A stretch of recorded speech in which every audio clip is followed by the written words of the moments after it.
Assalamualaikum warahmatullahi wabarakatuh. Sampurasun para wargi sadaya. Mugia orang sadaya aya dina rahmat sinareng karidoan ti Gusti Anu Maha Kawasa. Insyaallah perkawis ayeuna orang sadaya urang ngaguar tina uga wangsit siliwang. Uga wangsit ieu kedah diuningakeun supados henteu pararoekeun obor tina suhu putu incu. Janten sejarah kedah aya teras ulah dugikeun ka pararoekeun obor. Nah, insyaallah ayeuna uningakeun dina carita pantun ngahiangna Pajajaran. Pun sapun kula jurungkeun mukakeun turub mandepun nyamper nu dihandeuleumkeun denden poho nu bareto nu mangkuk di saung butut ukireun dina langit tataheun di jero iga. Dina maknana memang sajeroning naon-naon anu di uga wangsitkeun ku Kangjeng Eyang Siliwangi pikeun maknana anu sae anu jero kusabab Kangjeng Eyang Siliwangi mugi katiasa ngahiangna kerajaan Pajajaran saatosna Pajajaran teu aya. Nah, saur Prabu Siliwangi ka balad Pajajaran anu milu mundur dina sateuacan ngahiang. Lalakon urang ngan nepi ka poe ieu najan dia kabehan kengaing pada satia, tapi ngaing teu meunang mamawa dia pipilueun. Ngilu hirup jadi balangsak, ngilu rudin bari lapar.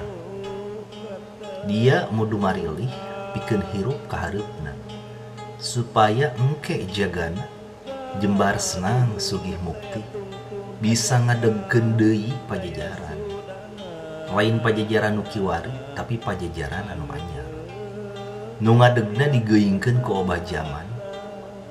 Pilih, ngaing moal halang-halang sabab bikeun ngaing henteu pantes jadi raja.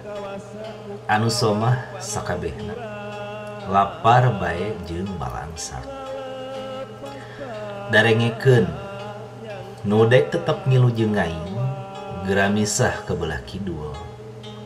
Anu hayang balik deui ka dayeuh nu ditinggalkeun geura misah ka belah kaler. Anu dek kumaula ka nu keur jaya geura misah ka belah wetan. Anu moal milu ka sasaha geura misah ka belah kulon. Nah, janten dina perkawisna uga ieu Kangjeng Eyang Siliwangi ngecapkeun sateuacan tilarna kerajaan Pajajaran. Sateuacan anjeunna wangiran ngahiang. Nah, darengekeun dia nu di belah wetan masing nyaraho kajayaan milu jeung dia nya turunan dia nu engkena bakal marentah ka dulur jeung ka batur. Tapi masing nyaraho ari nyana bakal kamalinaan. Engkena bakal aya babelesna jigrana rindak. Dia nu di belah kulon papai ku dia lacak ki santang sabab engkena turunan dia nu jadi panggeuing ka dulur jeung ka batur. Ka batur urut salembur, ka dulur anu nyorang saayuna ka sakabeh nu rancage di hatena. Engke jaga mun tengah peuting ti Gunung Halimun kadenge sora tutunggulan. Tah eta tandana saturunan dia disambat kanu dek kawin di Lebak Cawene. Ulah sina talangke sabab talaga bakal bedah jigrana rindak. Nah, dupina seueur deui anu perkawis tina uga. Nah, dilajeng ayeuna nya dia nu marisah ka belah kaler darengekeun dayeuh ku dia moal kasampak nu kasampakan ukur tegal baladaheun. Turunan dia lolobana bakal jadi somah.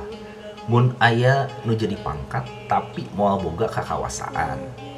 Arinyana engke jaga bakal kasendeheun batur. Loba batur ti anggang, tapi batur anu nyusahkeun, nah eta sing waspada. Sakabeh turunan dia ku ngaing bakal dilanglang, tapi ngan di waktu anu perlu.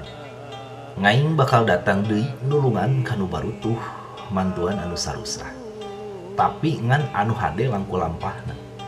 Mun ngaing datang moal kadeuleu, mun ngaing nyarita moal kadenge, memang ngaing bakal datang, tapi ngan kanu rancage hatena.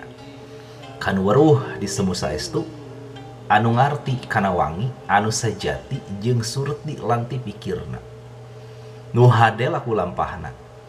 Mun ngaing datang, teu ngarupa, teu nyawara, tapi mere ciri ku wangi. Ti mimiti poe ieu pajajaran leungit di alam hirup.